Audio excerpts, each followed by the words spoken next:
Good evening, everybody, and welcome back to the Aviation RC New Podcast. My name is Joe. My name is Matt. And tonight we are, what are we talking about tonight, Matt? We're coming at you from 2023, the very first episode of this year, and we're going to talk about getting started. It is episode 67 of the Aviation RC New Podcast. Right, so go back to episode 1, listen to that, and then you can just skip this episode, right? I'm not sure. I don't think you can. I'm trying to think of, did we ever do a getting started episode? Like how to get in? I think we did. That was like episode 2 or 3. I think that was episode 1. No, episode 1 was us talking about why we're doing the darn thing and how we got started, 0. How we got into this. And then episode 2 is look it up. How you can get in and where to go and get stuff. Terminology. Let me go look it up real quick. It's a whole list. It's amazing. That's okay. I won't hold anybody's feet to the fire if you don't. I'm almost there. Yeah, I just have a couple of things. Literally, episode 1 is called Getting Started. That sounds like a pretty good episode. Oh, for the love of Pete. It was an early episode. Anyway, so that was in reference to my cat who decided now, when we get started, is the time to bug me at the door. Oh, nice. Do you need to let him out real quick?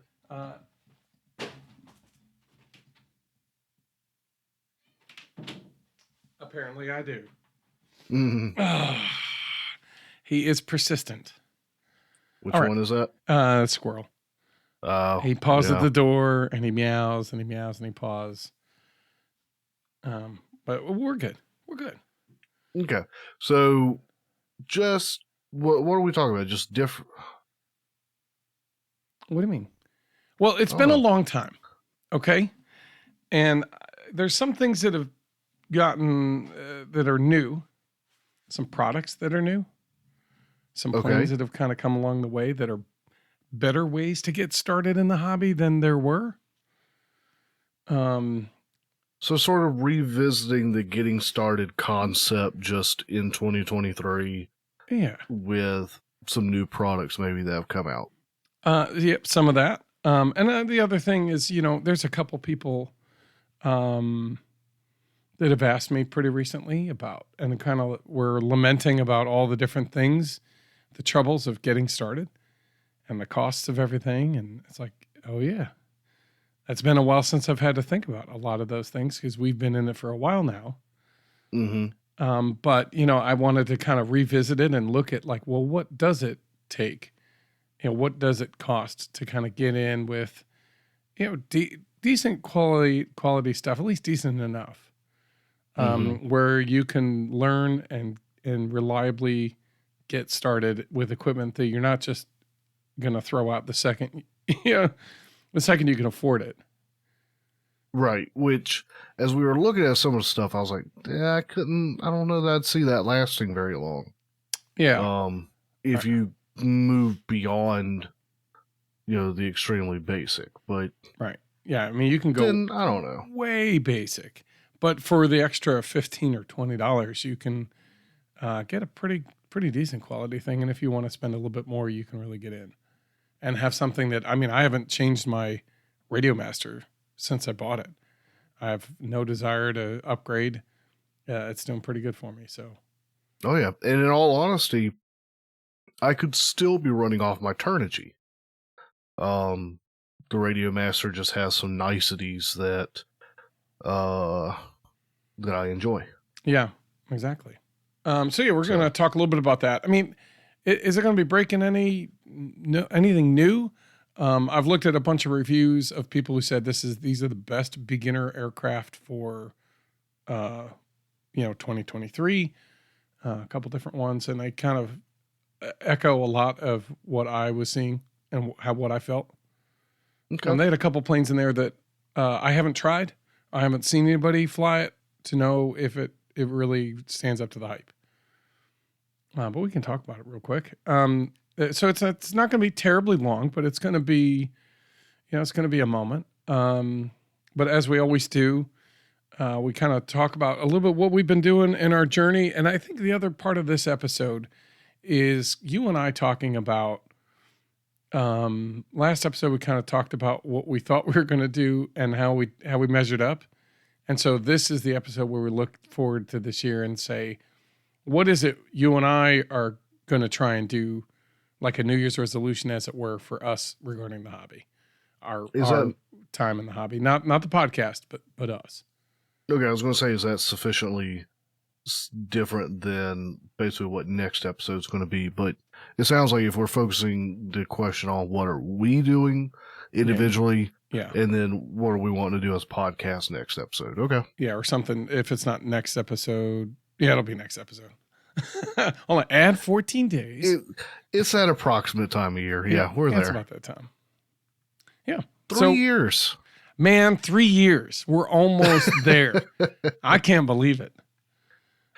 My wife could. Well, she's a smart cookie, so what do you expect? Yeah. You know. All right. Good. So what have we been up to? A couple weeks ago, so the day the last episode went live, if I remember correctly, we had a build party. Yep, we had a build party.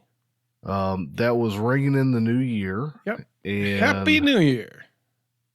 I was like, man, what's that for? How is it the 11th? But I forget, we're recording early. Ish. We're not releasing the same day we're recording. So we released on December 31st. And so I was actually in channel all day. Now, I wasn't necessarily at the keyboard the whole time. I think at one point I muted my mic and took a snooze. Yep. I had some folks in and out throughout the day. Nice. And then the evening was pretty much just me. But we had a fairly decent showing for the day part of it. Yeah, there was a bunch of really great discussions that kind of went along. Trying to think. I can't even remember what I did now. That's why I took notes. Hold on. I know I was working on repairing the Special K, because when right before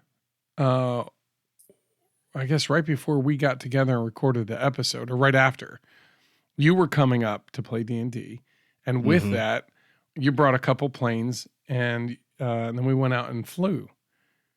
So that's kind of that's probably the biggest part about what we did. Right? Oh yeah, we didn't talk about that. No, because that was after we recorded. Right. Wow. Yeah. So, well, let's finish talking about the build party. Okay. So yeah, we had decent showing. I know, like, Richard was there, and Jesse came out, and Apis, and Tony was out there for a little while. We got Sasha running out and saying hey. I think Speeder Bike Dave jumped in for a minute. Sounds about right.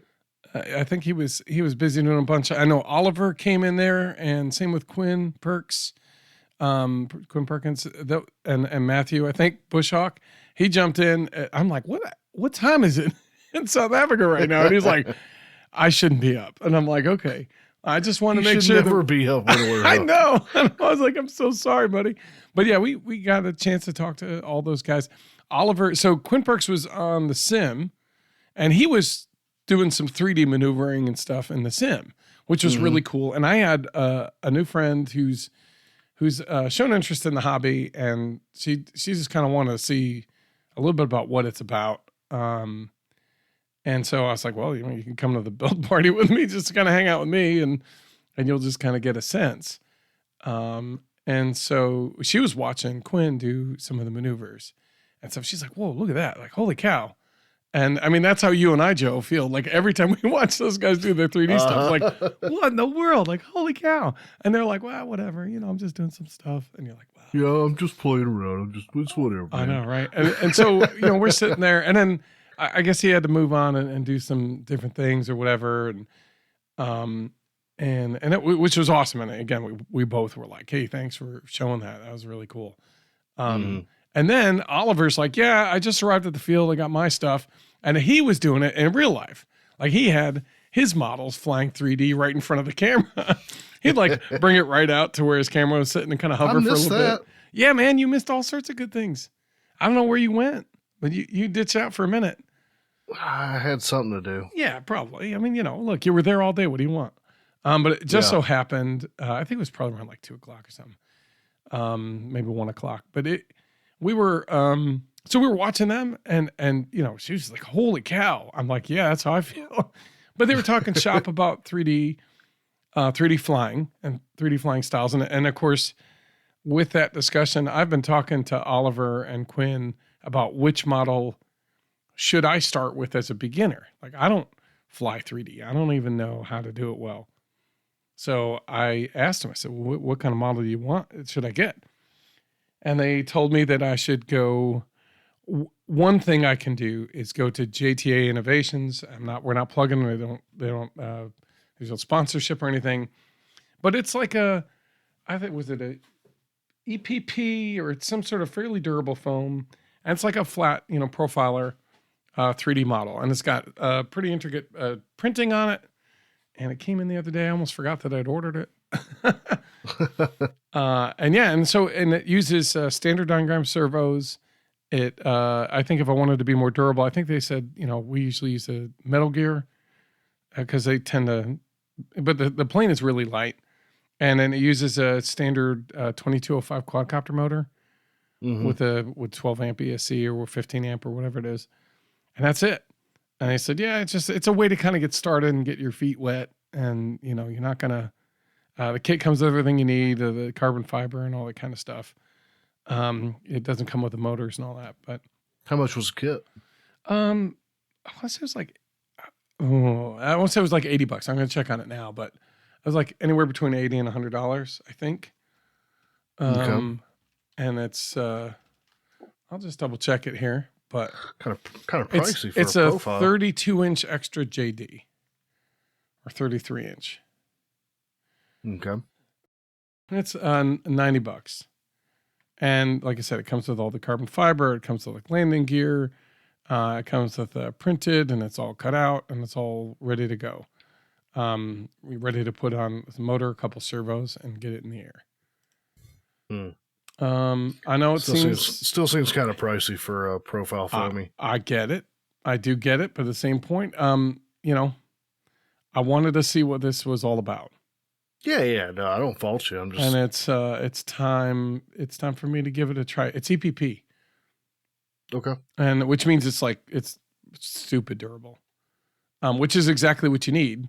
So if I put a quadcopter prop on it, I think they had a recommendation they have a certain kind of slow fly 3D prop. It's like 8 or 9 inches, which is typically too big for that size motor.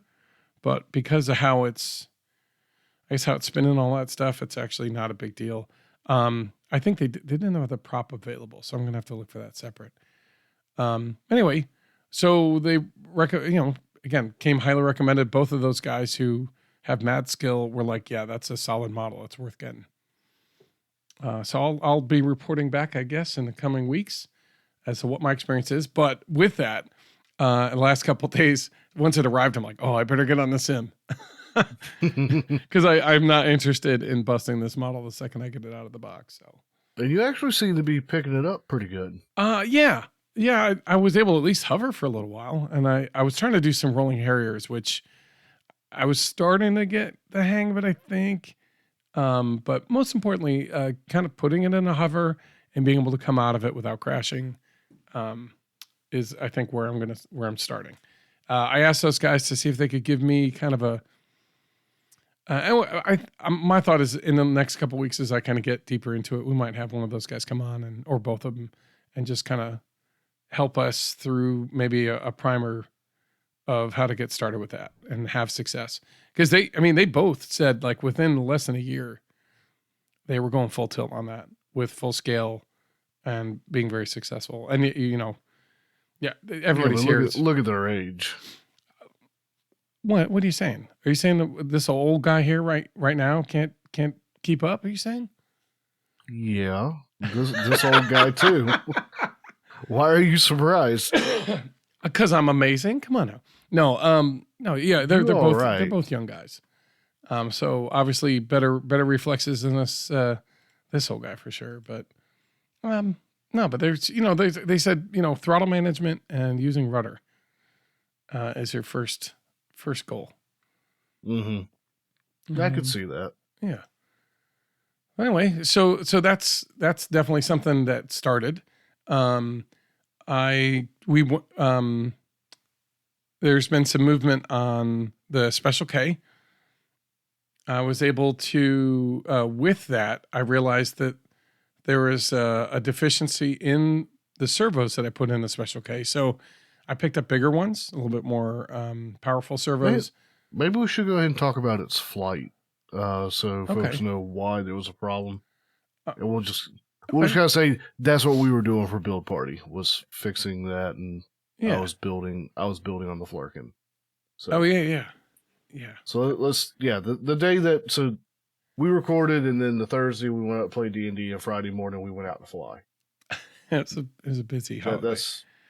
That's how it went. So. Yeah. Okay. So we brought out. You brought up. Which plane did you bring up? I brought up the Simple Soar. You brought up. Yeah. And by the way, you did an excellent job building it. It looks really good. Well, thank you. I hope you're proud of it. I am happy with it. I was concerned about how I had to handle all the electronics on the nose. Yeah. I wasn't sure if that was just jank or if it was okay. That's kind of how it is. You seem to be okay with it. No, that's kind of how it is. You just stuff it as far forward as you possibly can. It was forward. Yep, you were pretty much almost cutting all the battery off with it. Yeah, so you brought that, and I had the Special K ready to go. I think the night before, or whatever, that morning early, I did a quick just double check that the motors were set in the right direction and whatnot. So anyway, so we got that, and we went out to my flying field. That's the first time you've been out to my flying field. And it is. And it was funny because, it's Friday. It was the week in between Christmas and New Year. And you're sitting there like, man, there's going to be a ton of people. I don't know if I'm interested in flying. I'm like, dude, nobody's ever at our field unless it's like Sunday between 11 and 2. I don't understand it, but it's pretty much the way it is. I mean, that's not always entirely true. But the people who were there on the other times, like, they're usually quite chill. But yeah, when we went out there was absolutely nobody out there. It was just the three of us, you, me, and your wife. Yeah, which that was nice of her to come along. Yeah, it was really cool. And she took a bunch of great photos. I'm really excited for that because she's like, you guys never get pictures of you guys because it's just you. And I'm like, oh yeah, I guess we never really do. So she took some good photos and I appreciate that. Tell her thanks again. Will do. So you were getting your Simple Sword again. You're like, why don't you take the Special K out? And so we got it set up. I think we had to change out props before we got it in the air, but just to make sure that they were going the appropriate direction or tightening the screw down and nothing was getting loose. And then so, it was like 30% throttle. It started to roll out, and in short order, it was in the air. And it just took off nice and easy. About like 3/4, basically like a 2 or 3 o'clock angle from the flight line, which was like heading right towards the sun. I'm like, oh, I better turn it. And so, just gently turned it around and did, I think I got about a lap. I did a little bit of adjustments. So there's a tiny bit of trim I had to do, but yeah, you did a low sweep. Yeah. And then I kind of brought it around because the trim was in good shape. So I kind of brought it in a little low and brought it past, and it was flying great. And then I realized, like, as I was going, I was trying to gun it, get a little bit extra speed. And then I realized, like, when I got it past about 55%, the motors were good, but the servos weren't responding. And I felt that exact same thing last time I flew, the 6-cell variant of the Dollar Tree Dragon. What was it? Reptile Dragon. Mm-hmm. The one that Chris had designed.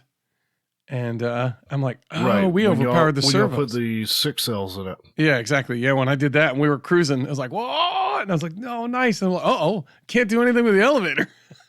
Mm-hmm. So in this case, it was I couldn't really do a whole lot with either of the servos. So you just kind of flew level, which isn't bad, except you better want to go level, I just kind of, all I did was bring back the throttle a little bit and I get control back and everything. I was like, okay, I'm going to have to be careful with this. I knew that the power, I'm like, we're going to have to change out the servos on this, but let me fly it a little bit more because it's still doing well. It's just flying real gentle. But it, Mm-hmm. so how did it look on your side? Oh, it looked great. Yeah, it looked good. It seemed to be flying well for you. Mm-hmm. Yeah, I didn't really pick up on the sluggishness of it in responding to you, Right. but then I'm not the one on the sticks. Right. Yeah. You weren't realizing like I'm hard left and it's only kind of gently turning a little bit. It's like, Mm-hmm. oh, these servos are having a hard time. And then But I I'm realized, also not the one that put it into a ooh, loop. well, okay. So what I realized is when I started to gun it, it would start to climb. I mean, that's kind of generally how it works. Unless the CG is dead perfect. Usually the faster you go, the more up you get. Basically, more lift you have, and it's a little in front of the CG, so that'll bring you nose up. So I was like, well, Mm-hmm. let me just nose up. I'm like, well, I don't really want to stall out. So why don't I just go over and I'll just do a gentle, like a real slow loop, and then I'll kind of bring it out and I'll bring it around and land it. And I came around the loop, and then it started to dive, and it started to gain speed, and then it kept gaining speed, which means the servos weren't responding. And I was like, oh no, fatal flaw. What did I do? Stinky. And I was like, well, and I cut off the throttle, hoping that the drag will kind of slow it down just enough to get enough response.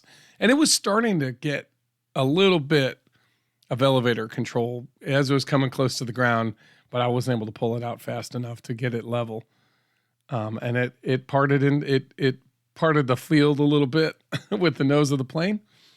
I think when we went out there, we noticed that we busted the props. They were definitely Yeah. done. There was some sand in one of the motors. There's some sand in some of the plane. The nose was crinkled, but otherwise, I mean, the rest of the plane was in great shape. I mean, there really wasn't much to it, and the crinkling really wasn't. It's not a big deal to kind of. I'm basically open up the nose a little bit, and I'm going to put kind of formers and along the leading edge to kind of regain the shape, Mm-hmm. and it'll be like new. The battery kind of slammed forward and pull all the electronics, disconnected a bunch from the receiver. I was like, oh man, but the battery was in good shape. Yeah. And there was I think there's a little hole in the bottom where the battery poked out, near the nose, but that's easy. No, that's already fixed. A little bit of glue and some tape, and it was in good working order. So I'm ready at this point. I took a little bit of time. I replaced the servos.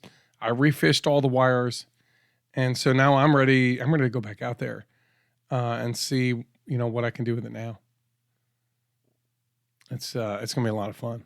I have a feeling that it's gonna be a real fun, easy FPV model, and we're gonna do some stupid things like maybe put multiple cameras and do bomb drops and stuff. You think so? Yeah. Oh yeah. Nice. Yeah. That's gonna be fun. And that's kind of the point of that model. Because it's going to be the predecessor. We're going to make, I'll call it a fun version for Flite Fest. Okay. So that was the whole point of building that, is to kind of see how that flies and what we want to do and tweak. And I say we as in Kilroy 07. Tim and I are going to make a couple big combat models. That was our plan. But we all know how plans work. Anyway, so that was kind of build one of these, see how it flies, see what we want to tweak to it, and then start on that combat model. So we're going to see what we can do with it. Now that it's built and I've seen how it flies, I'm really excited to see the combat model. See how that works.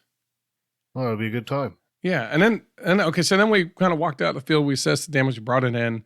I realized that it'd be doing fine, and I'm like, well, you got a simple soar right there. Let's get you in the air, man. So how'd that go? It went well. Which I didn't think it wouldn't. Well, okay. What did you expect it was going to do?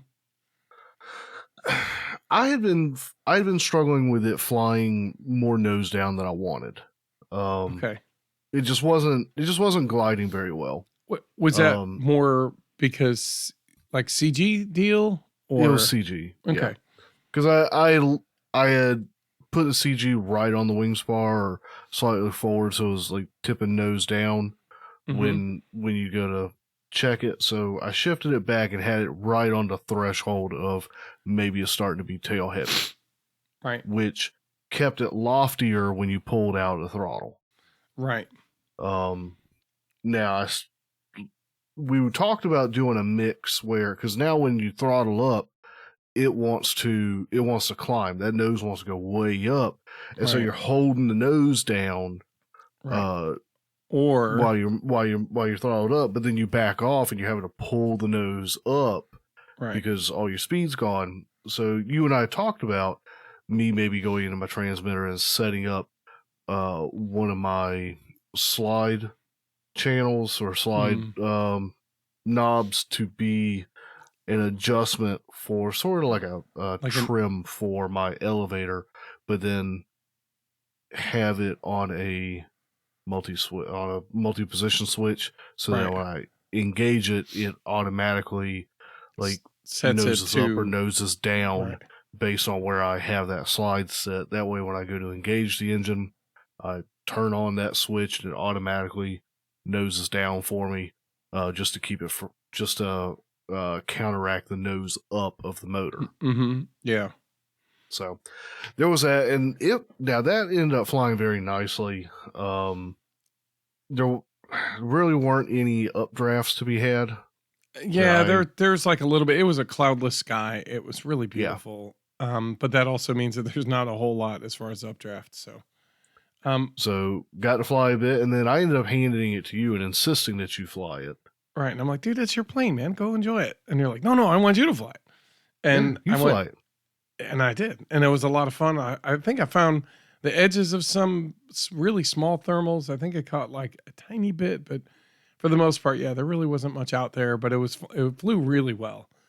Um, Mm-hmm. it was, honestly, mine flies very much the same way with the trim, um, where you kind of have to have either it trimmed perfectly for regular throttle or trimmed perfectly for soaring, and you just know you got to be on the stick, the elevator, with one of those settings, right?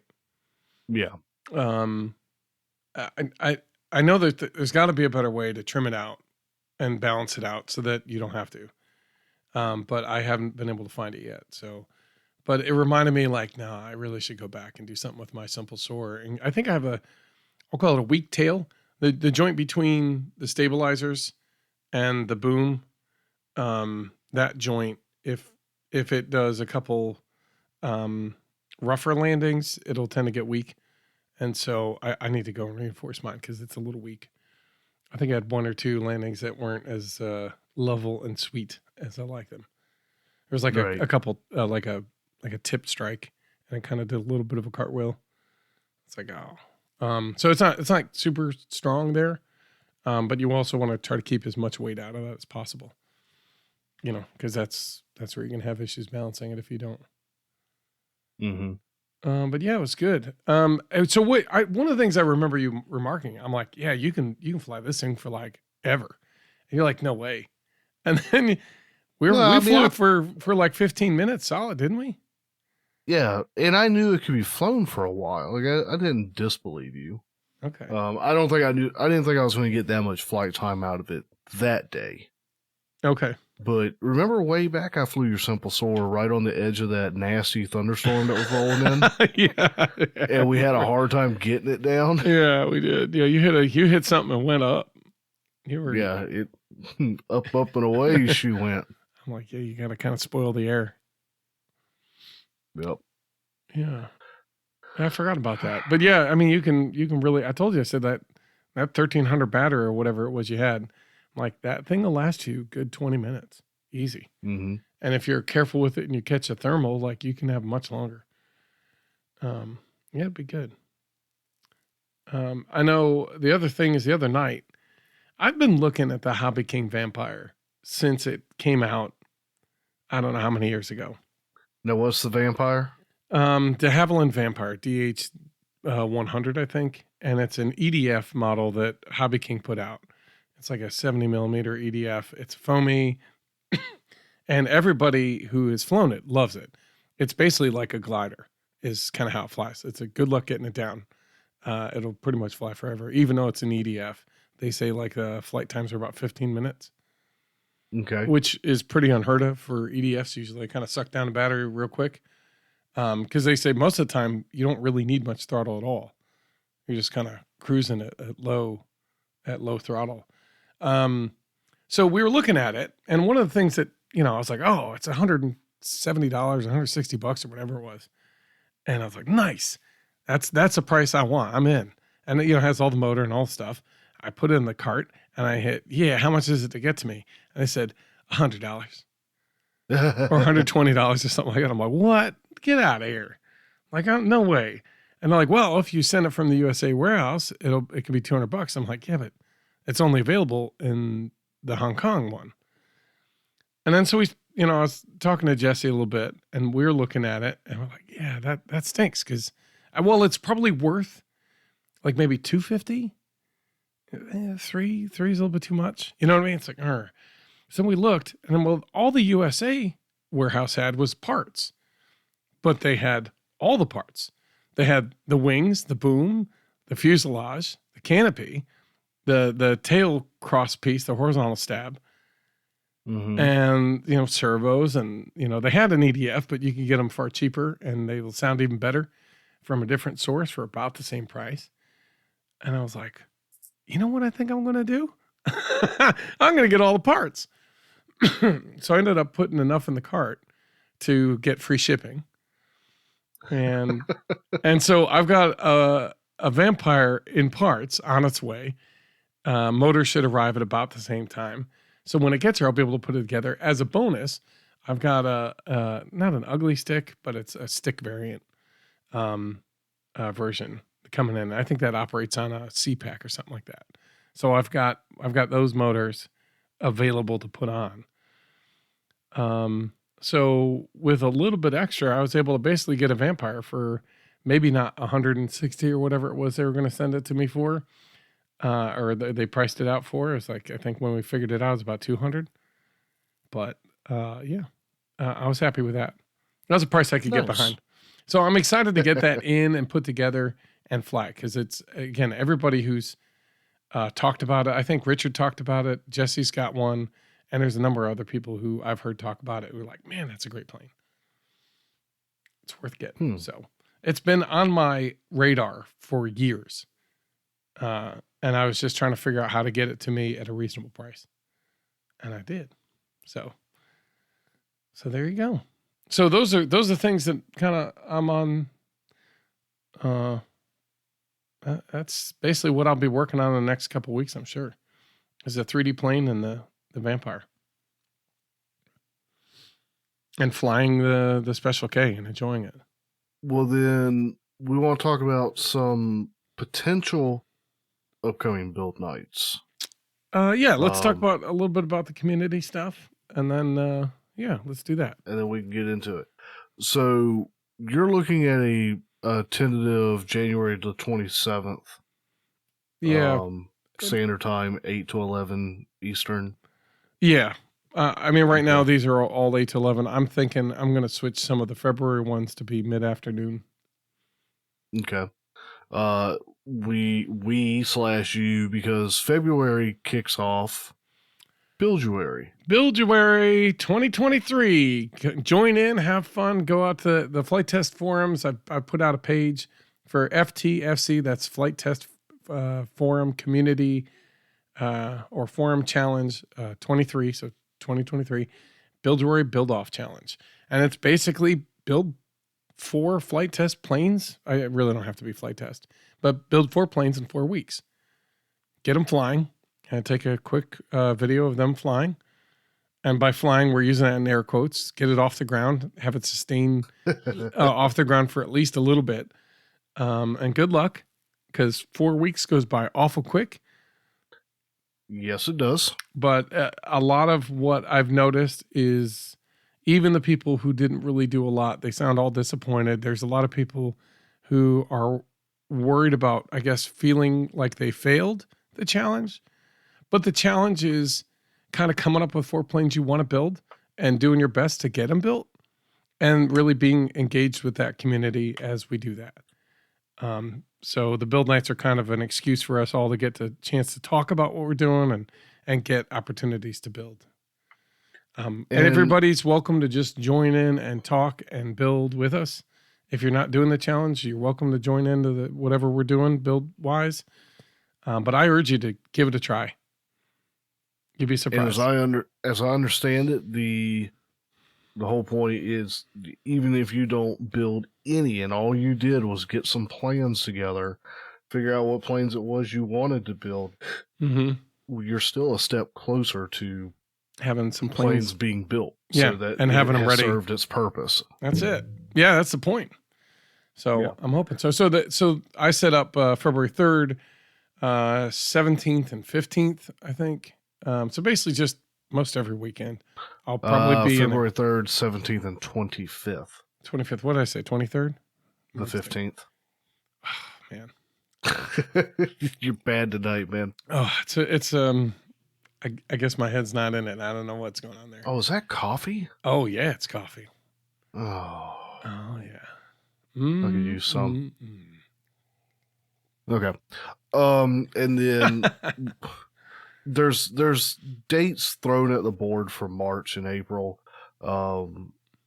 Let's just say that Matthew and I are going to try to. We can kind of talk about this more in the next episode, but we're going to try to give more heads up for build parties.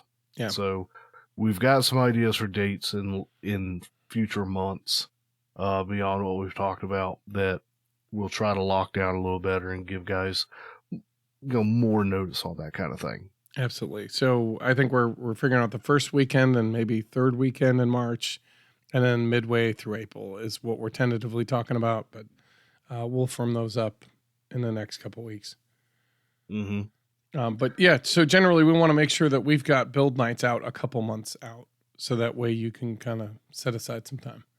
We'd love to see, if you haven't been in one, we'd love to see you out and talk and shop with us. Speaking of community stuff, yeah.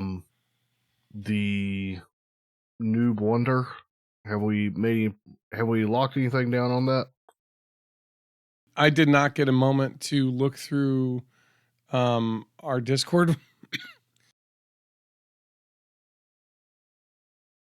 I did not get a chance to look through our Discord and see if there were other ideas that I thought might be either worth incorporating or doing instead of what we had.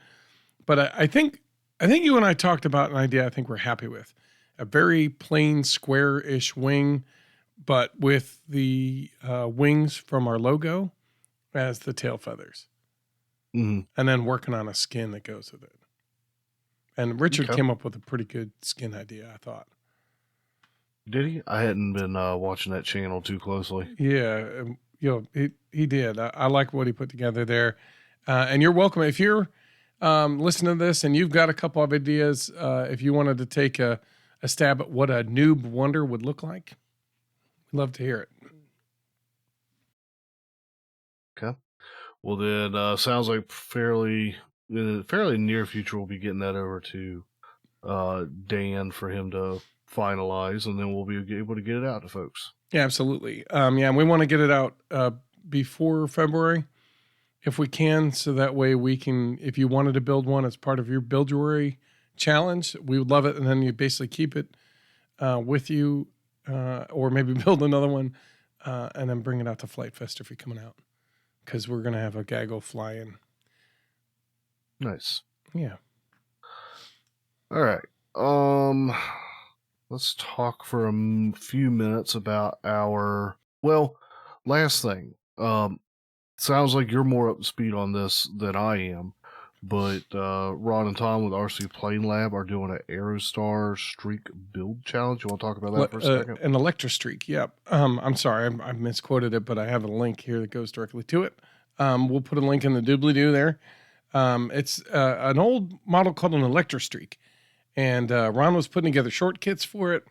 But basically, it's just one of those great flyers, and it's easy to build, and that way everybody kind of has one ready for their field to fly with and enjoy. Okay.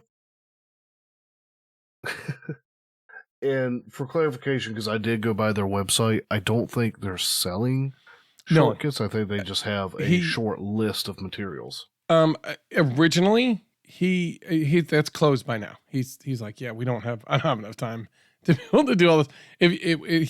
They were announcing it about a month ago, and if I was on it or you were on it with me, we could have ordered, basically had him cut out a short kit for us. Oh, wow. Yeah. But I wasn't on it. I had it. I was like, that would be awesome. And then, yeah. So basically it says, they wanted to set it up at the beginning of January 2023. So it gives everybody enough time to get the project finished. And they're going to set up a couple dates in their Discord forum. And he said it gives them enough time to get it built and flown by the first day of spring, March 20th in 2023. So, there's a wing, on their website, they've got a wing list. They've got the plan, so you can cut out one of your own. I think Tony mentioned something about he had either built one or was building his out of foam. Yeah, you're welcome to give that a go as well. I think it'll be a lot of fun either which way, just to kind of be part of that community, and just kind of connecting with other people who are doing balsa, especially if you aren't familiar with it and you want to try it, or at least kind of see what's going on. That to me, that's a great excuse. Now, their buddy who's with them on the podcast, what's his Dave? Mike? Dave? No, it's Dave. Okay. He's apparently he's oversized his motor and prop and all sorts of stuff, and he's like, I think it goes 150 miles. I don't know, it's crazy fast, and that's the way he likes it.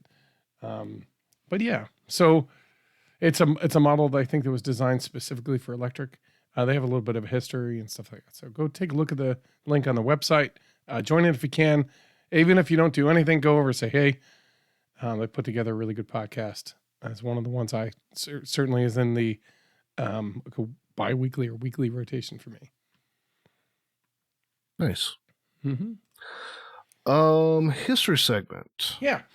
I think we talked about an F-111, right? I don't really remember talking about it. When you asked me if I had done any research on it yet, I was like, that sounds familiar. So I don't remember why we're doing this one. Because we were talking about the F-117, and I think whoever we were with at the time thought we had said the 117, and the aardvark was like, that was a great model. You should do it. And you're like, yeah, we'll do some of that. I'll do that. And you get the 117. And yeah. I don't. At all. Maybe we go back and we'll review the footage. We'll do an instant replay for you. I think Matthew's blowing smoke. I think he was just trying to. Well, if you're listening and you know what timestamp for the episode that we talked about it, send it to Joe. Send it to Joe and I.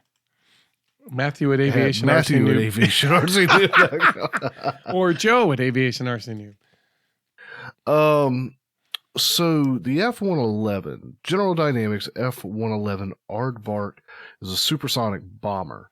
I've only got a little bit of information on it because I was terrible and didn't do my history homework. Oh, that's all right. But it is, now that I'm looking at a good image of it, like, it's kind of iconic. Yeah. That's not what I thought I was looking at when I've seen those planes in the past. Okay. Because I think we got one out at Shaw. You might. So at Shaw, they've got previous airplanes that, older ones that are mounted up on stands, and they're painted up in their camo, and their engine ports and all. Like, there's no engines in them, but right. They're like shells, but they still look good. So what's exciting about this? I don't know. I'm kind of reading this as I go. Okay, then. Well, let's listen. So, it's a swept wing bomber. Now, I don't know if this was one of the first or like how long swept wings had become a thing. But as we know, swept wings allow you to have maneuverability at high speeds, but then also when you slow down to push those wings out, increase your wing area, generate better lift for flying slower, and also have better control. This plane would fly from slow, whatever slow was, to Mach 2.5. I'll have to see if there's you keep sticking pictures in here. All right, I'll stop. Well, I wanted you to have some reference and some inspiration as you're talking. I'm sorry. I did put it right at the front of it, so pushed everything down. You keep pushing my text All right, further I'm down done. the page. I'm done. He's sticking half-page photos in here, blueprints I and didn't everything. expect them to be that big. Anyway, my apologies. You're good. But I'm just like, where's my text keep going? Oh, man. So it is retired at this point, but it was a medium-range multi-role combat. I think it's primarily for bombing, though it may have filled some other roles, and there were a variety of variants. I'll try to look up some of those here a little bit. It was developed in the 1960s by General Dynamics and entered the service in 1967 with the United States Air Force, the Royal Australian Air Force, and I believe the Royal Air Force for Britain would pick up some of these as well. Oh, look, it pioneered several technologies for production aircraft, including variable sweep wings. So they were the first there, the afterburning turbofan. So I guess that's where we get our afterburners from. And automated terrain following radar. Yeah, as in, so basically it just said wherever we're going, we're going to hang out at 100 feet above this. And that means that it went way below radar. So it was able to get in real quick and real low. Okay, so it was able to fairly well take the average of the altitude that it was at over the land and kind of bring itself up or down to maintain a certain distance off the ground. Right, automatically. So the pilot, that wasn't a pilot workload. Nice. Okay. Right. So, and you think that the F-14 Tomcat pretty much is the smaller fighter version of this plane. It does look that way. It really pretty much is. I mean, I'm just looking at it, I'm like, it has all the features, right? The Tomcat had afterburner and had the sweep wing. It was just a single pilot instead of multiple. Let's see. Working on pulling up. Tell us more. A little more information. I'm working on it. Chill. All right. Jeez, throw this thing in my lap last minute. Oh, come on now. The last minute as in a week ago. Speaking of the variants, there was variant B that was supposed to be a fighter design, but was not ever properly put into production. Historical significance. It was first variable geometry wing. That seems to be its main historical significance was that it kind of pioneered that sweep wing. That said, the role for the F-111B, which was going to be that fighter variant, that's what the F-14 Tomcat was designed and ended up filling the role of. Let's see. Variant C was the export for Australia. Variant D was version A with newer Mark II avionics and some better engines and such. E was a simplified Model D. Let's see. F was called the Cadillac of the F-111 Force, whatever that meant. Well, it had all the things, all the bells and all the whistles. It was the final variant produced for Tactical Air Command with a modern but less expensive Mark IIB avionics system.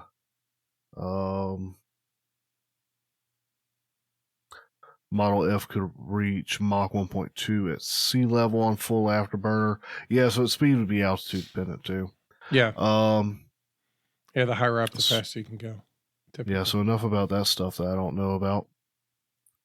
Let's talk about some statistics on it. It had forward-looking infrared. It had laser designation systems for targeting. Look at you. See? Yeah, it has all sorts of good stuff.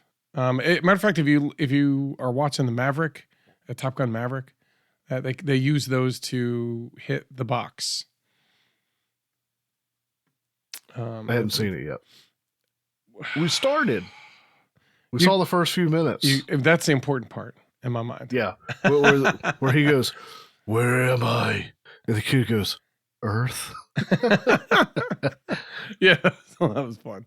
Perfect. Yeah, I was kind of hoping we'd have I was hoping we'd have a little bit more time to watch the rest of it, but D&D days are always crazy busy fun. Mm-hmm. Yeah. I was trying to look for these front-facing infrared and lasers you were talking about, but I think it's just going to take too much time. It's in the F model, in the last paragraph there of the wiki. Oh, really? Yeah, it's called the FLIR, forward-looking infrared, and then laser designator system. So basically, it's a precise targeting system. So you could look at it at whatever time of night or day using a thermographic camera, so you can kind of see things you normally wouldn't be able to see. And then laser designator was basically a targeting system that could keep your remote, basically keep a remote targeting for the munitions as they came in and honed in on the target. As long as you kept the laser on it, it would go there. Okay. So, and that's still some of the most accurate stuff there is. I mean, it used to be you'd have somebody who's in like a scout who's in the forward doing the laser targeting, and that targeting information should be sent to the munition. But if you could do it from your aircraft, it's even better. Mm-hmm. Yeah. Yeah, there's some pretty really incredible stuff especially for the day. Yeah. Well, all these generally tend to be like they're just always pushing the envelope. Mm-hmm. Let's look at some specs. This is specifically the 111F. So it's a 2-man crew, 73.5 feet long with 63-foot wingspan.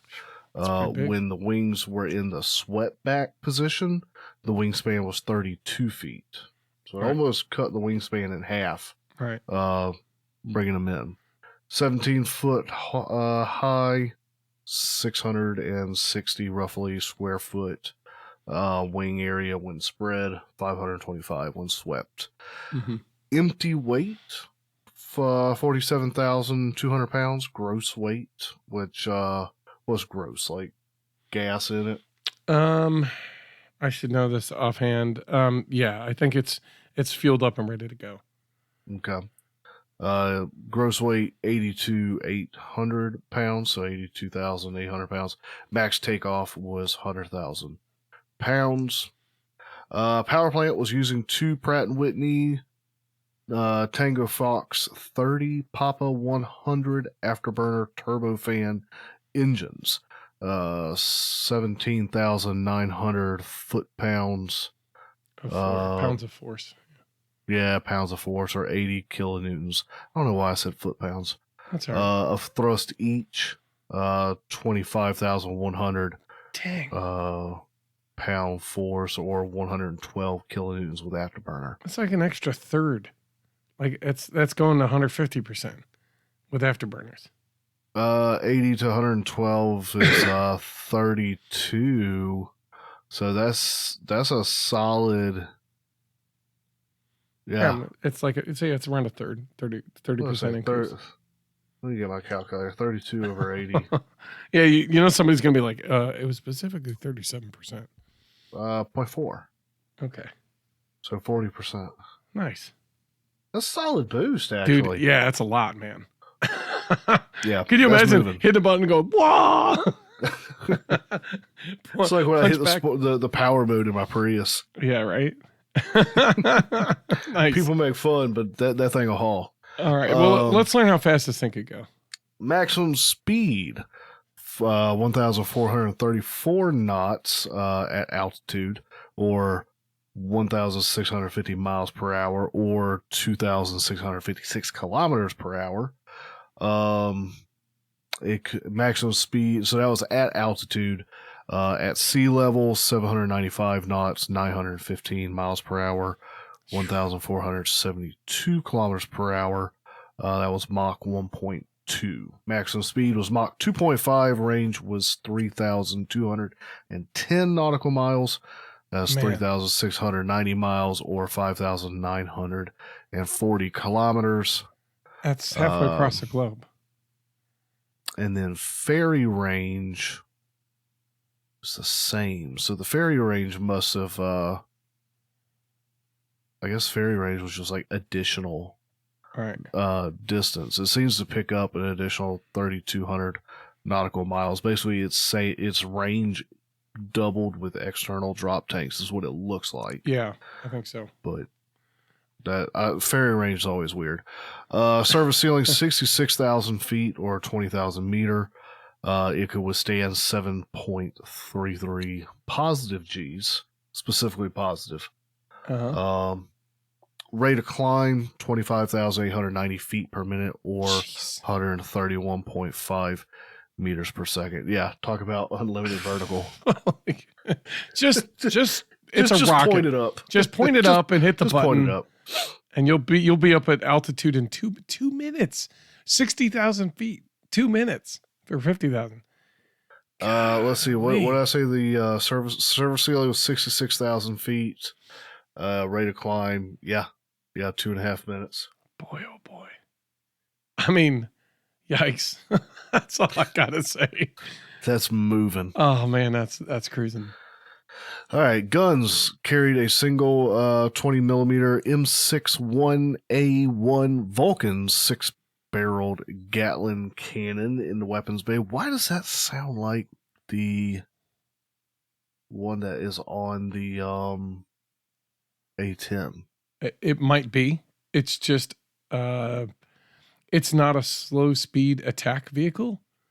So, you know what I mean? It is, but it's not. I think the difference is there's more oomph behind this thing. Than the A10 would literally be, they'd have to worry about how much they shot that, or they would fall out of the sky. Yeah, this was not the A10's version. No. Okay. No. This is not quite as yeah, that's okay. I was about to ask you. It was on the FA-18. Ooh, nice. Hard points had 9 in total, 8 under the wing, 1 under the fuselage between the engines, plus 2 attach points in the weapon bays. Mm-hmm. With a capacity of 31,500 pounds, with provisions to carry combinations of. So these could be, basically all these would act as a hard point somewhere that they could attach to, so they carry a variety of things. AGM 69 SRAM thermonuclear air-to-surface missile. Oh yeah, air-to-surface. I was like, surface to air.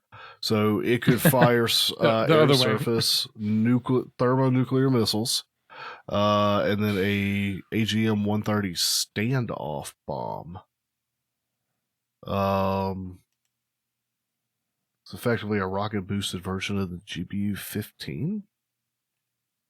I have to look some more into that. Yeah, as far as bombs went, had the freefall general purpose bombs, including the Mark 82, which was a 500 pound, 227 kilogram. The Mark 83, which was 1,000 pound, or 454 kilogram. The Mark 84, which was a 2,000 pound, or 907 kilogram. And the Mark 117, which was 750 pound, 340 kilogram. Carried cluster bombs, which were it was just a bunch of bombs inside a basically bullet-shaped shell that it could then, bust open and spread them everywhere. Had the BLU 109 2,000 pound hardened penetration bomb. I think they would call those things more like the bunker busters. Yeah. For penetrating, especially down like under sand and then through concrete. Yeah. Paveway laser guided bombs, including a 2,000 pound, the GBU 500 pound, the GB12, And then and a the 4,800 pound. penetrating one. Yeah, GBU 28 penetration bomb. That's your bunker buster. Right. Okay. Had the BLU 107 Durandal runway cratering bomb, so bomb specifically for messing up people's runways. Mm-hmm. The GBU 15 electro optical bomb, and the B61 or B43 nuclear bomb. So this one was amazing how many of our aircraft were capable of carrying our nukes. Well, at a certain point, it We started is the put them in deterrent, smaller packaging. Yeah, right? And if you can't deliver the deterrent package, then it's not a deterrent, is it? that's fair. And I guess it at the same time, the first bombs were massive, and then we got more efficient at packaging them. Yeah, because you're talking thermonuclear missiles, so right. the packaging has gotten rather small. I mean, you got to understand, like, what was it? The Tactical Fighter Experimental, the TFX, which is where this project began, started in 1960. So the beginning of this project was what, 20 years, I think, before it was really brought to fruition. First flight was 1964. The 111A was essentially flight tested through 73. So yeah, it entered service, it looks like, in 1967.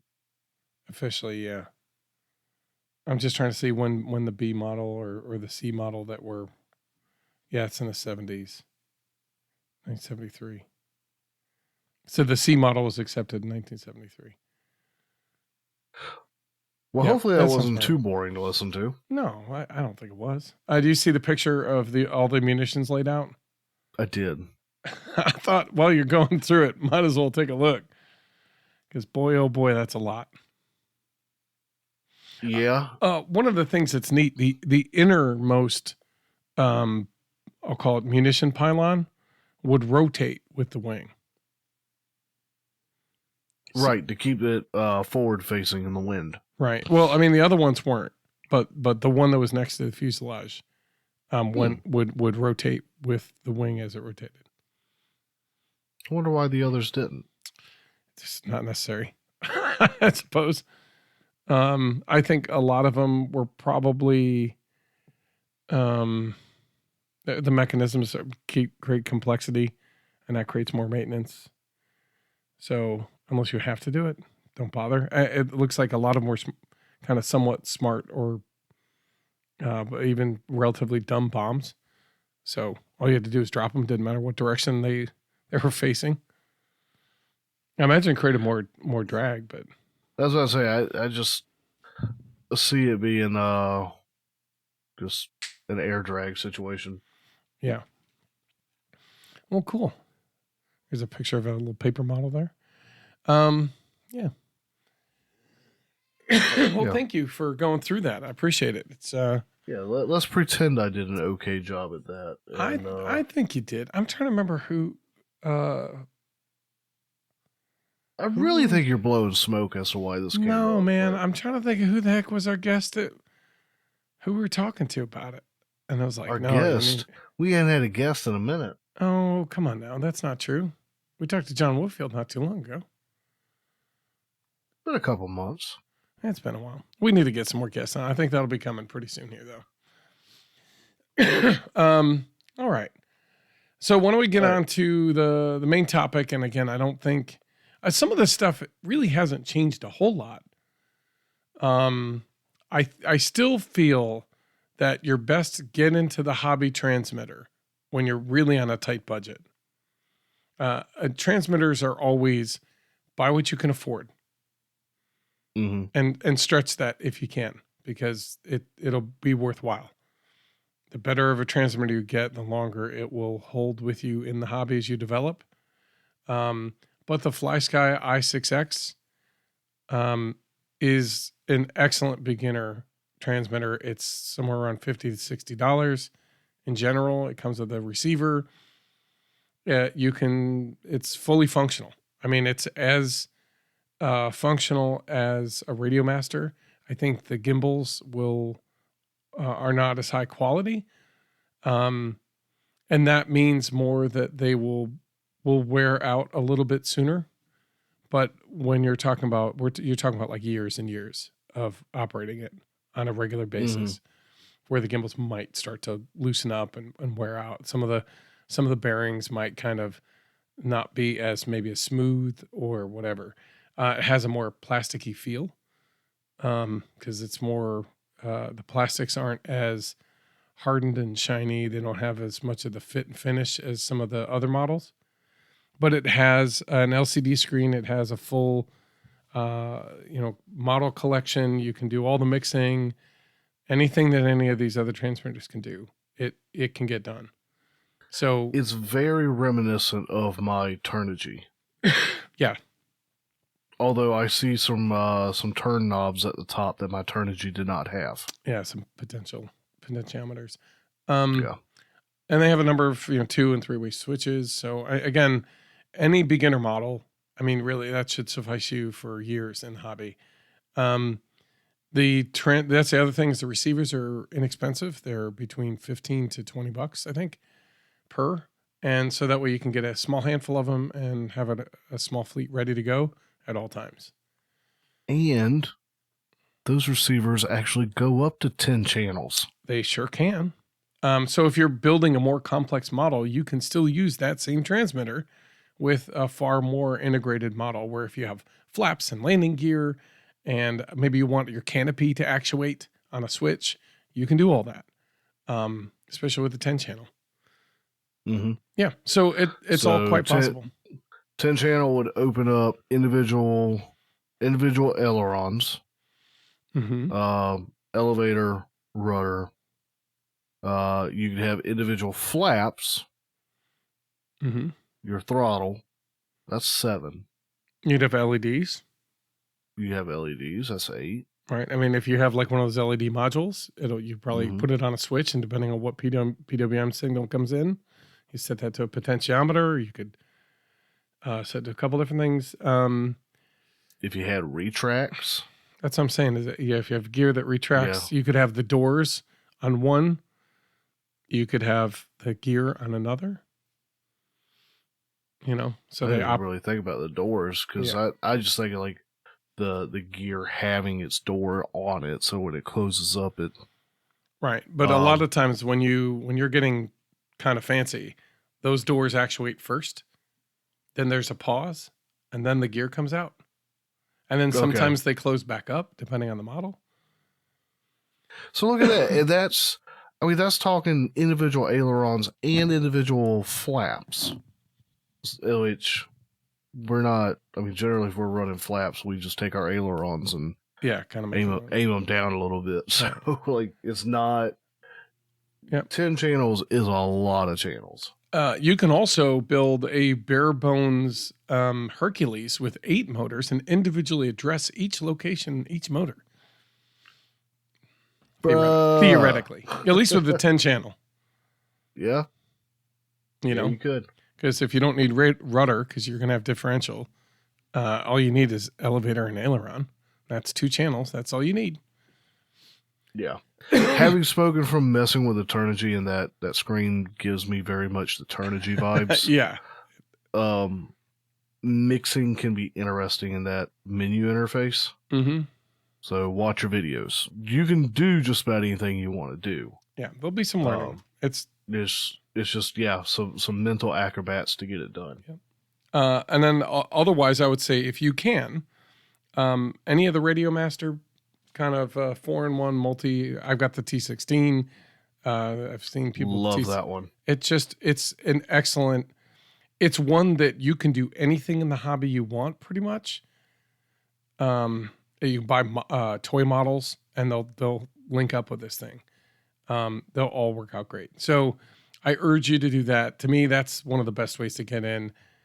You found a way to hook into the sim without needing like a dongle. I can't remember how you did it, but I know that Right. there's a way to do that, which means it's a no cost version.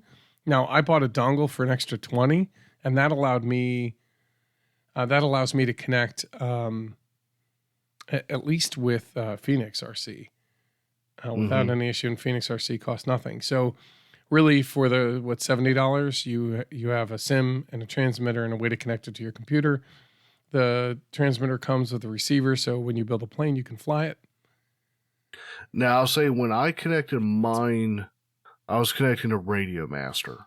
And the Radio Master specifically, when you hook it up to a computer via the USB, can serve as a USB joystick type interface. Right.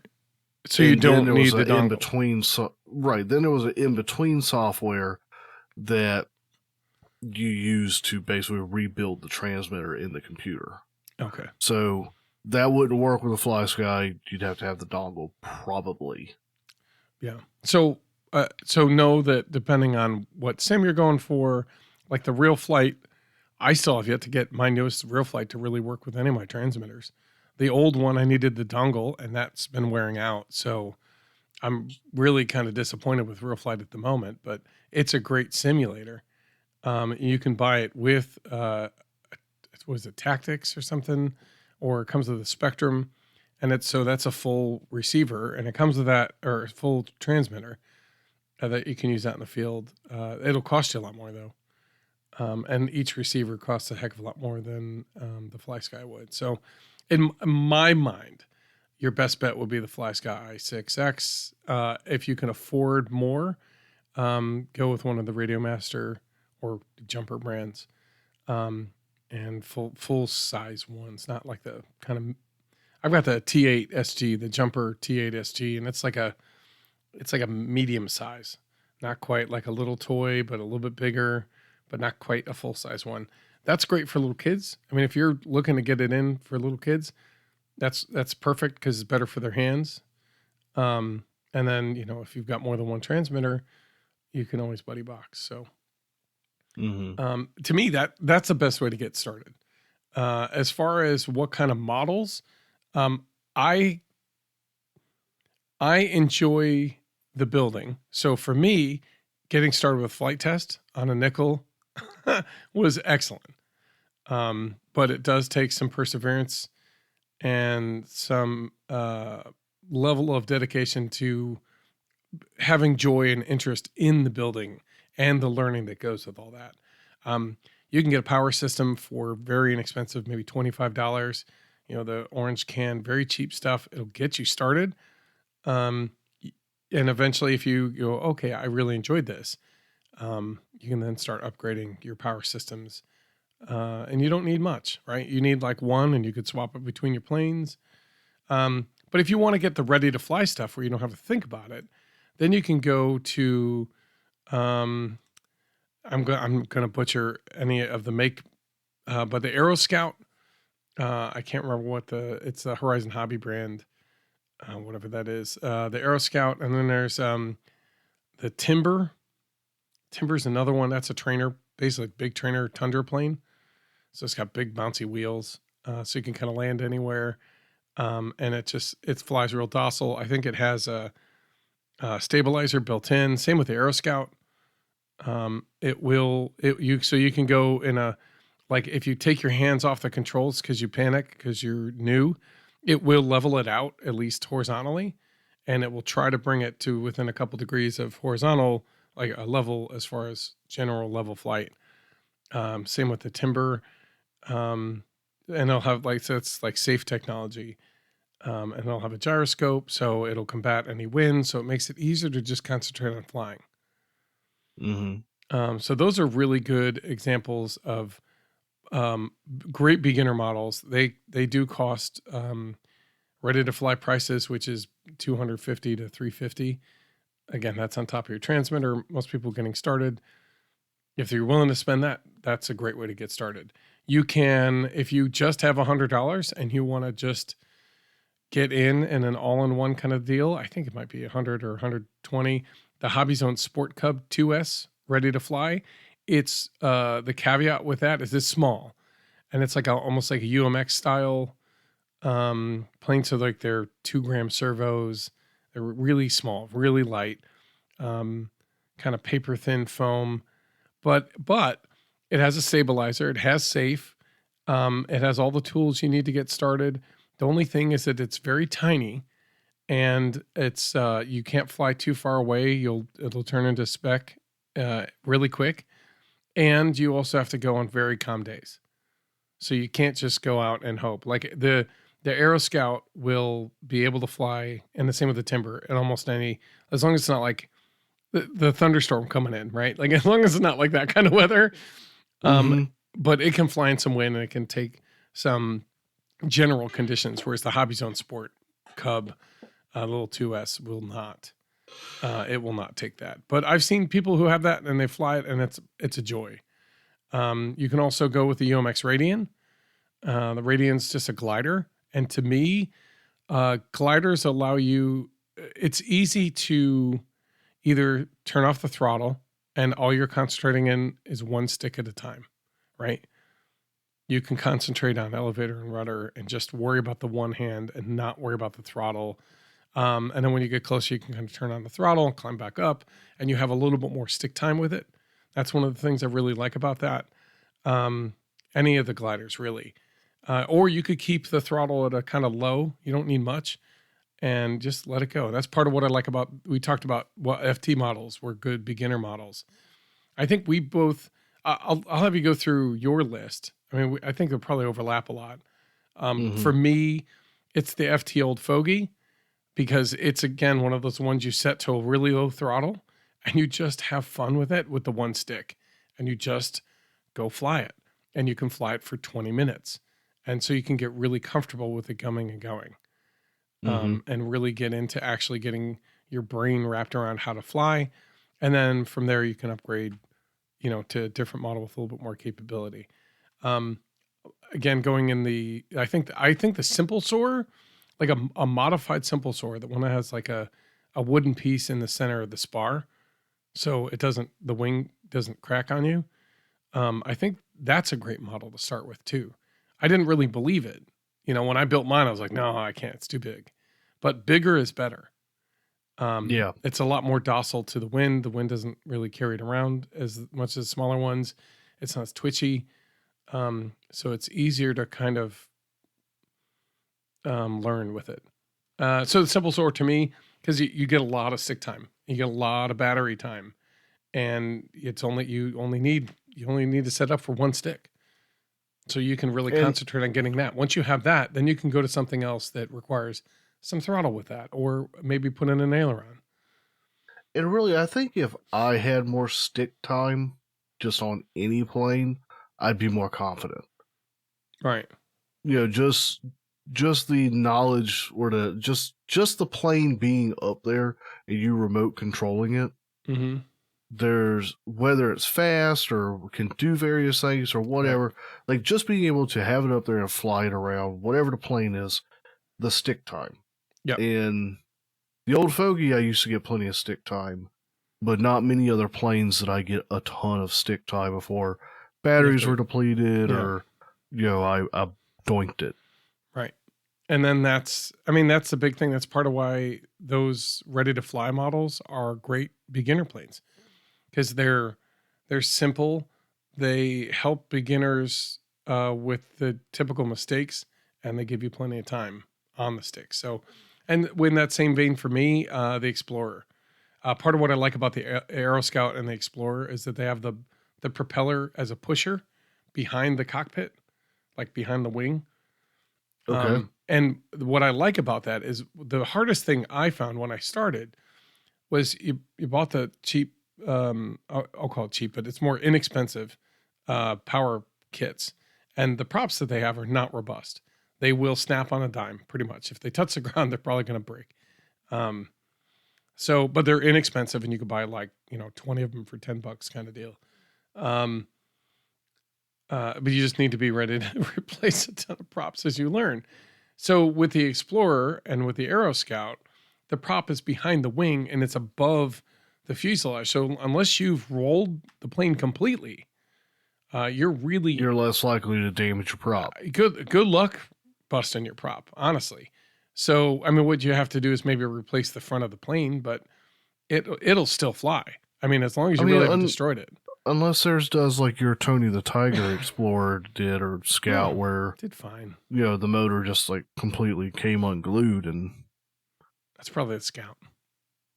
I Yeah, think I don't think Scout. that's. Yeah, the Tony's still chucking. It just But it it's was been doing the something Tony weird. the Tiger. All right. Did Because it? remember we were flying at Patriot Park here in Sumter. Well, it could be. Yeah, it could be that it came unglued because it got super hot. Mhm. Yeah. Yeah, you Anyway. got to watch the heat. But the Explorer itself, honestly, the FT Explorer, it's a really great. It's almost a glider, in how docile it is, and it's you can set it up with, 2-channel or 3-channel or 4-channel, and it protects the prop, and you can configure it a couple different ways, and you can set up different wings. Because again, you're building them. So I think you just have to reinforce the wings on the Simple Soarer and the Explorer with like a wooden dowel would probably be more than enough. Or you had a big Okay. a big tongue depressor across the very top, and that was enough. Yeah. So with my Simple Soarer, I took the big fat tongue depressors Mm-hmm. and used that to span. Yep. To span that dihedral. Yep. And the reason why I recommend that is because when you're new, you're going into a dive and you're going, oh no, and you panic and pull back on the stick. If you're doing it right, you pull back on the stick with the elevator so it comes out of the dive. But you're going to do it. Fold your wings. And you do it really quick, and that puts a lot of stress on that center joint. And you will fold those wings as they're designed. But if you put that a piece of wood along the very top of that spar, it will take the compression load and distribute it further along the wing, and it will be fine. And so as long as you do that, you're good to go. What about you? What were your FT? Okay, I wasn't sure how many of those you were going to chew up. Well, those are the three that I know I grabbed when we were talking. So if I had somebody new, I'd be recommending the Old Fogey. Absolutely. The Delta. Mm-hmm. Largely, the thing with the Delta is it was fast to build. It was a little hairy to fly, but it was definitely fast to build. So that's a nice one to try it and get out there. It's fast to build. It's easy to replace. Mm-hmm. I just haven't built it since the first one. Yeah. The Old Fogey is I don't have one built now, but I want to always have an Old Fogey. Yeah. The Simple Soarer. I see people using the nutball. I see nutballs all over the place at Flite Fest. They seem simple. People do some crazy things with them. The construction's dumb simple. It's just on the level of the Delta. Yeah, like I've not flown it, but it seems dead simple to fly. Mm-hmm. And it survives combats, and they stay in the air for stupid amounts of time. Yeah. So, yeah. Which is a plus when you're learning.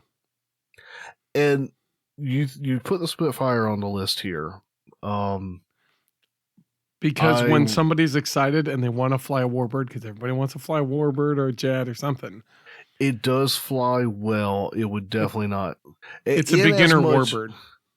Yeah, in as much as we want to recommend them to newer pilots, I think they need 2 or 3 others under their belt and have some stick time, and then go for the Spitfire. Absolutely, because love that bird. Yeah, I would have to say maybe your second plane. Like once you can do circuits comfortably in whatever you've chosen to start with, then you could build a Spitfire, and I think you'd have a lot of fun with it because it is agile. It is a Warbird. It flies great, but it can be gentle. It looks great. It looks great, and it's not hard to build. You feel good flying it, watching it fly around. Right, and it's not crazy hard to build. It looks like it might be, but it's not as bad as it looks. No, so, yeah, not nearly. Any other ones that you recommend? Or even if it's just like a ready to fly model. Sorry, like everybody says that this one's amazing. Yeah, no, I don't know. Ready to flies. Um, Another one would be, I didn't add it, but the Easy I'm kits. too cheap for that. I know, right? That's okay. The FT Easy kits. Okay. The So what? Oh, the EZ. Now, what's special about those? Well, so it's basically the little freight. It's like a Cessna C-130. There's a lot of variants of that thing. It's basically two little can motors with tiny little props, and that's literally all it is. It's a battery, it's a control board, and it's two pusher props. So being a pusher means you're not going to bust the props, right? And then it's got a gyroscope, so it levels out and it controls what you're doing. Now, what I like about those is one, um, it's two sticks. So your throttle controls your elevation, and you have an aileron, which is basically a differential thrust on the motors. So you have most of the basic controls. And once you kind of dial in the throttle, you can get your hand off, and all you're literally doing is controlling it with one stick. But much like the Sport Cub, that's tiny, these planes are also tiny, and they don't have a lot of thrust behind them. So on a windy day, it's going to be difficult. But the gyroscope does give you a fighting chance. Um, and the other thing is, it's a tiny little battery, but the battery lasts like almost 20 minutes, like Wow. legit. And so it gives you the stick time. And what that's super helpful for is when that first flight where you don't know left from right, when it comes back at you, Mm-hmm. and you have to kind of turn around to kind of get your orientation right. In the beginning, getting your orientation right it gives you a lot of practice doing that. So it's a great first plane in the sense that it'll give you plenty of time to get your left and your right and get your brain wrapped around that. And then if you go to something like the other ones we talked about, that'll give you plenty of stick time for traditional control systems. So you'll at least go, okay, now I've got left and right. Now I've got the controls kind of set up. I practice enough to get circuits, and you have enough time with the sticks. Then you can move to stuff like the FT Spitfire or the FT Mustang, both great warbirds, great starter planes as far as when you start to get into the more complex stuff. So I would say the FT Easy, and it's also inexpensive. For $50, you get the transmitter, you get the battery, it's an all inclusive, and it's super light. So it's easy. It's easy to transport. You kind of keep it with you.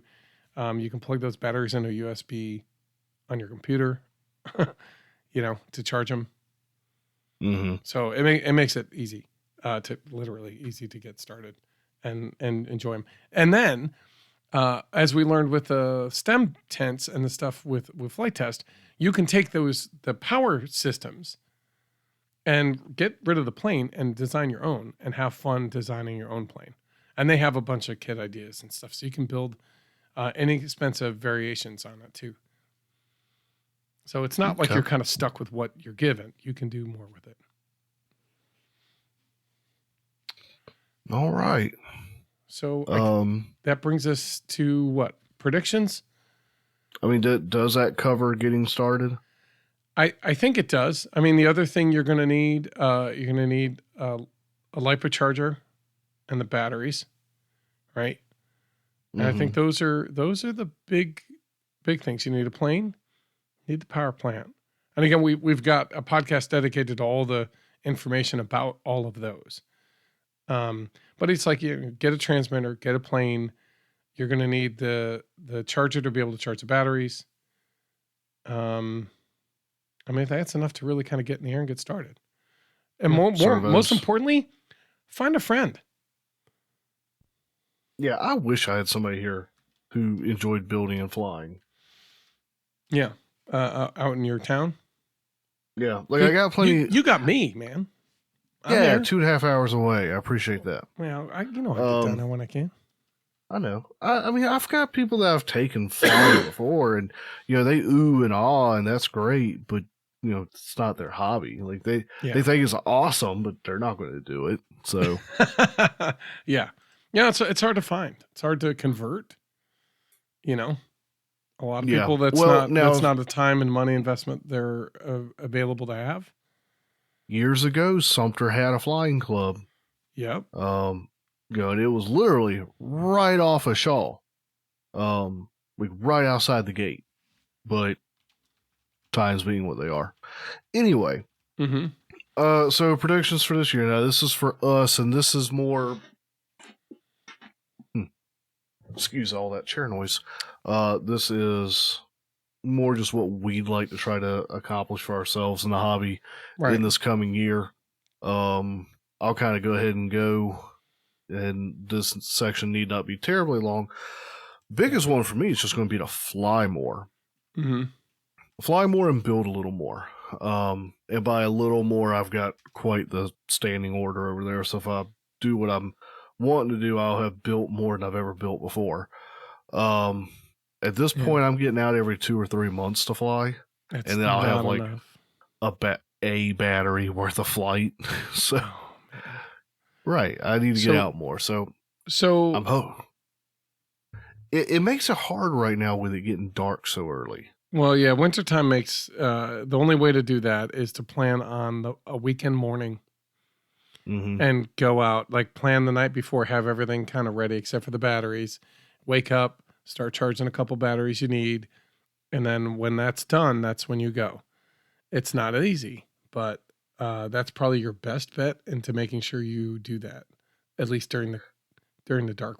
What I ought to do is see if I pull Google Maps and have a look around my work and see if I see anything anywhere that looks like I could fly. Yeah. And then rather than trying to be like, oh man, sure, I could fly on the evenings, but already, I mean, at this point, because I drive almost an hour and a half to work, they are very long days. My wife's not going to be too keen on me. I'm going to fly after work. Yeah, you're not going to be able to. But if I could peel out and get 30 minutes on a flight field, even if it's times a week, if it's a battery every couple days before you head home. Yeah, so I mean that's a big thing. So what's been kind of keeping you from flying more frequently at the moment in the last 6 months? Planes built and time. Okay, so just actually committing and following through and being dedicated on it. I could easily say I got a new job, but that doesn't take up my weekends. But there are other things that we're doing on the weekends, and then just being tired and being lazy. Yeah, well, you gotta live life, right? I mean, that's part of it, and that's okay. That's what I found when I flew more often, it was because I had a passenger seat size plane that I had enough batteries and everything was set up in it. So all I literally had to do was charge batteries and go fly. That's what I used to do with the Fogey.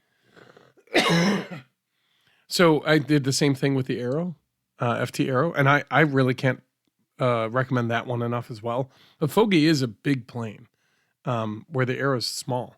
I think your skills are good enough where you can enjoy flying the Aero. You don't have to jam it at full throttle, but boy, it's a lot of fun. Or the Goblin. I think when you get the what is the one you just were working on? Flurkin. I think when you get the Flurkin, it'll have that same kind of feeling. If it's small enough where you can easily put it in the front seat of your car and have it ready to go, I think that might be what it is for you. But one of those kind of birds, like you said, an old Fogey, something like that, where you can all I need is one battery because that'll be plenty enough. Like it'll give me enough time to enjoy it. Yeah, I'm not looking to get my heart racing. I'm just looking to go out and fly and relax a little bit on a lunch break. Right. Well, I mean, now you've got the Simple Sort too. That fits long ways in a passenger seat. As a guy who knows. Yeah, but I can't put things in the passenger seat because I spend so much time in my car. Yeah.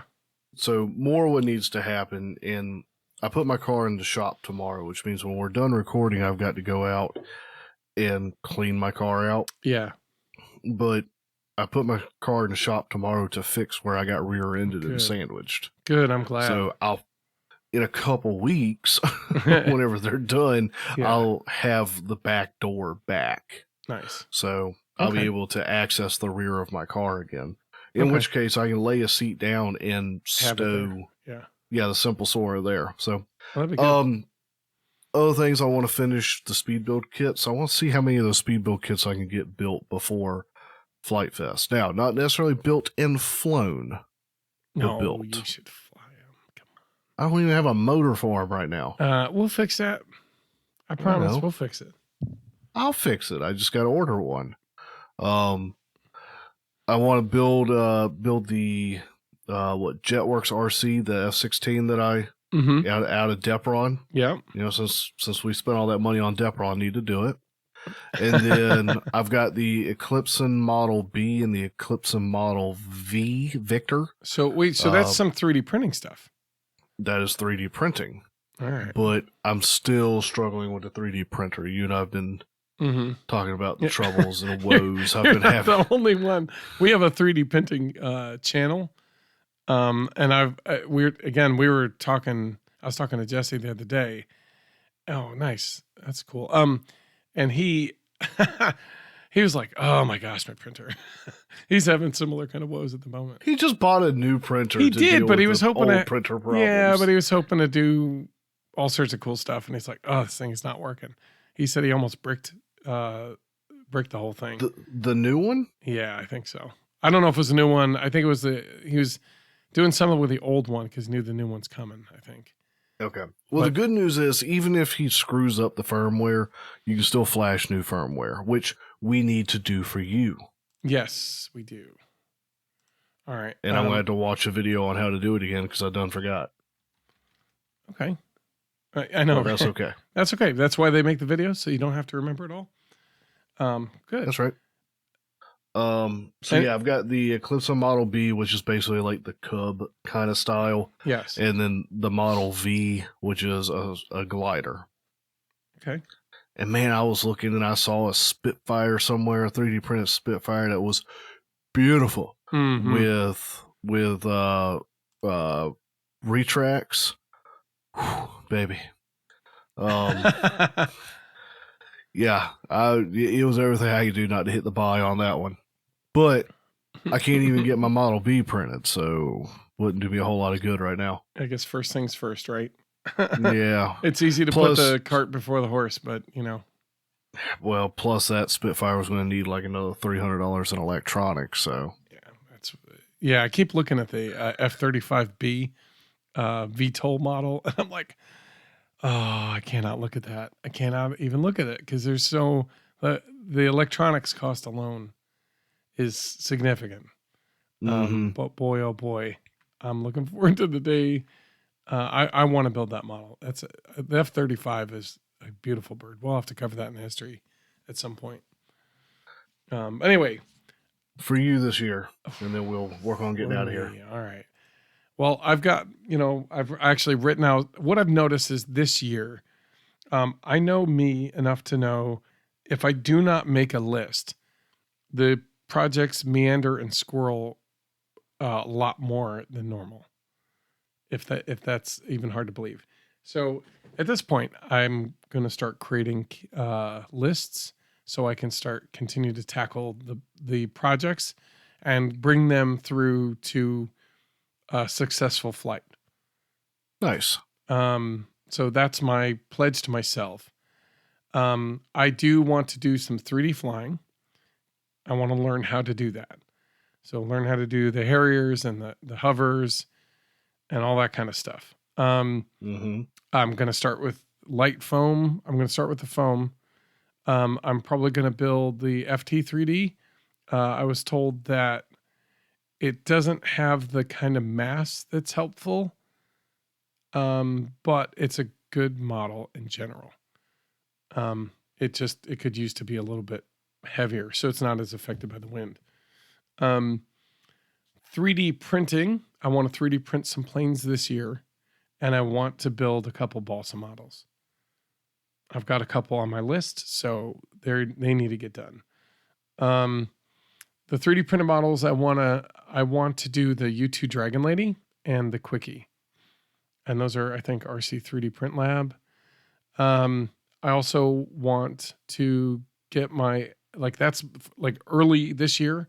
I want to get 2 or 3 FPV systems set, ready, and make them so they're swappable. Oh, wow. So I can put FPV on whatever I've got and know that it's solid and good. I want to do more FPV flights. And with that, the piggyback on that is once that's set, I want to have 1 or 2 long range models. And I'm thinking the Dollar Tree Dragon is a perfect long range flyer. Because it has a lot of payload. It can go really far, really fast. It's got FPV kind of built in. It seems simple, and I want to do some long range flights with that. Even if I like make a 180% version of it, where it gets ridiculous.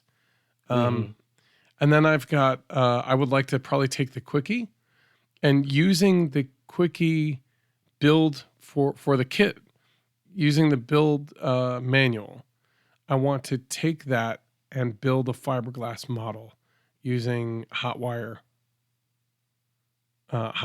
cutting of the foam and sheeting it with fiberglass, and create basically a Quickie from that.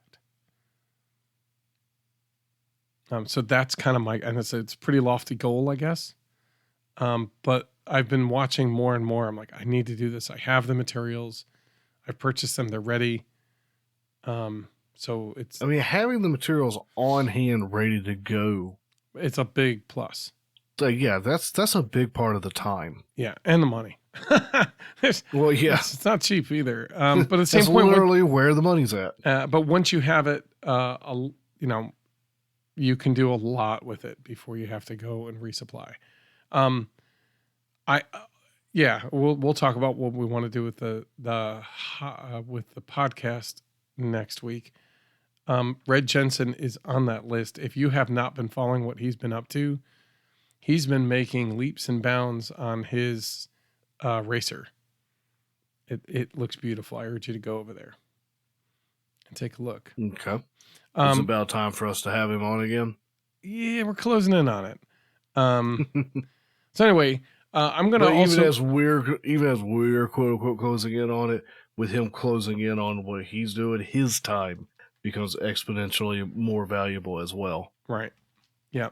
And I want to have the B2 bomber from the Depron version. I want to have that built. Just like you want to have the F-16 done, I want the B2 bomber completed and flying. I don't want it to be flown. I want it to be flying. I know that there are plans and that those sheets are big, but I may take that take 1 sheet of that Depron, $20 a sheet as it is. It's not $20 a sheet. I got 5 sheets for $100, didn't I? No, you got twice as many. There's 10 sheets in there? Yeah. Oh. It looks like there's 5, but they're actually folded over. Okay. You'll see. They're like 10. I know I didn't shortchange you. I've got 10. No, I knew you didn't shortchange me. I knew you gave me half. Yeah. Yeah, it's like 10 sheets. So there's a lot. Fair enough. Good. Then they're only $10 a sheet. Great.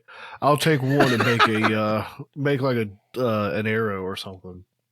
The flying wing. Yeah. Because I've got that flying wing still up. I mean, you can see it. Yeah. Right up there. I know, it was that 3mm stuff, and it was trying to build it out of a small amount of board. I got you. So I'll do it out of the thicker stuff. If you're building a small wing, build it plan to have it built with FPV. Because as a guy who's flown the little ones, I've got a couple really tiny ones, and they're awesome. They're fun. They're fast, but they turn into a speck of dirt in the sky awful quick, and orientation is incredibly difficult. But if you're like Jay, oh my God, why am I blanking on his name? You saw him at Flite Test a ton. Oh my God, Jay Kennedy. His stuff, he's always doing FPV. And he's like, oh, yeah, it's no big deal. With FPV, there's no orientation loss. Right. That's just, where am I? Right. And as we do the FPV, remember we talked to the video aerial systems guy. And I have those antennas. I'm looking to start putting them to use with the FPV. And with that, once the signal, as I understand it, the signal should get much clearer. I would definitely want to have him on as part of the pie. We'll talk about that later, but I want to have him on so we can talk about how to create solid signals between your parts and pieces. Okay. Because that guy knows he knows his stuff. He knows this stuff backwards and forwards. So anyway, I'm going to rattle off a list of, if you're interested in 3D planes and you want to print your own because you have a printer and it's been intriguing you, there is an increasingly larger and larger list of, we'll call it manufacturers or designers that have made a set more than just one plane. And I'm going to rattle these off, and you look up their name. There's websites for each one of these. One of the first ones was Eclipson and 3D Plane Print, or planeprint.com. And there's 3D Print Lab. They're one of the first ones. I think they're out of Austria. RC 3D Print. There's 3D Aero Venture. There's Kraiga, and there's Owl Plane. I urge you to go, and if you're looking at tips and tricks on what to do or how to work with them, the Troy McMillan YouTube channel, he goes through a lot of how to print with lightweight PLA. A lot of these have extensive information on how to basically have success with their models, right? That's important. But he goes through, because he's made his own. He's printed Eclipson. He's done 3D Lab Print, a bunch of these different manufacturers. He's printed their planes and used their files. And he's got tips and tricks and comments about how to have success, at least how he's had success. So I would urge you to kind of, if you're interested in that kind of stuff, look at what he has to go through. And it's pretty incredible. And I'm eager to see how, when you get yours working and when I can get mine working, how our first planes kind of get together and fly. Right. Well, I had to order in some CA glue for mine. Yeah. So I've got that in now. Oh, good. I'm glad it's in. All right. All right. Anything else? Not tonight. All right. Let's work on getting out of here. Guys, as always, we thank you for tuning in and listening. Hopefully you've enjoyed listening to this conversation as much as Matthew and I have enjoyed having it. As always, if you have any questions, thoughts, comments, concerns, anything else, feel free to reach out to us. You can reach us at aviationrcnoob@gmail.com. You can reach Matthew at matthew@aviationrcnoob.com, or you can reach me, Joe, at aviationrcnoob.com. Swing by the Discord server and join us. Link will be in the, as Matthew Colville would say, link will be in the doobly-doo. Yep. The doobly-doo. Doobly-doo. He usually points down, so you know where to look. Feel free to swing by the Facebook group. Yeah, we're a group now, not a page. I think we're both, but yeah. Yeah, we're both, but go to the group because it's just easier to interact in that environment. Even though we've not been doing a ton with it, we thank you to those who have been moving over. And something we did not do on the front end of this episode, we like to thank our patrons for their continued support. Thank you. Financially. And we want to thank everybody who continues to tune in every week and support us just by listening and just tuning in and listening, and Matthew and I knowing that you guys are here listening to whatever it is we're going to talk about. And it still blows our minds that you guys want to listen to us. That just continues to encourage us. So thank you very much. I thought we were incorrigible. They said incorrigible. I think that's how you pronounce it. It is. I was aiming for that. I think I missed. Oh man. Well, if you've got nothing else, no, that's all I got for today. We'll catch y'all next time. All right. Bye. Bye.